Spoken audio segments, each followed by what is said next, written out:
நியாயமா நிர்மலா? உனக்கு நியாயமா இது? பொறுமையா பேசு. என்னத்த போய் பொறுமையா பேசுறது?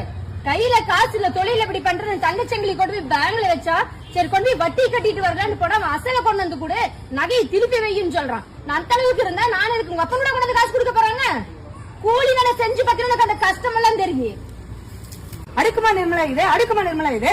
என்னமா ஆச்சு? நைட்டு மகளமா கையில் நீச்சிருக்கிறியா நீ? அம்மா நான் ஒரு பொருளாதார மேகமா. நல்ல மேக போ நீ. வாரம் முழுக்க வேலை செஞ்சு 2500 சம்பளத்தை அந்த முதலாளி பேங்க் அக்கௌண்ட்ல தான் போடு வந்துட்டாங்க. சரி, அதான் சரி. என்ன சரி போ.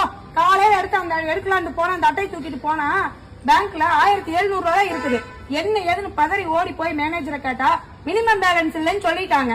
உனக்கு கூலிக்காரன் கஷ்டம் என்னன்னு தெரியுமா முதல்ல?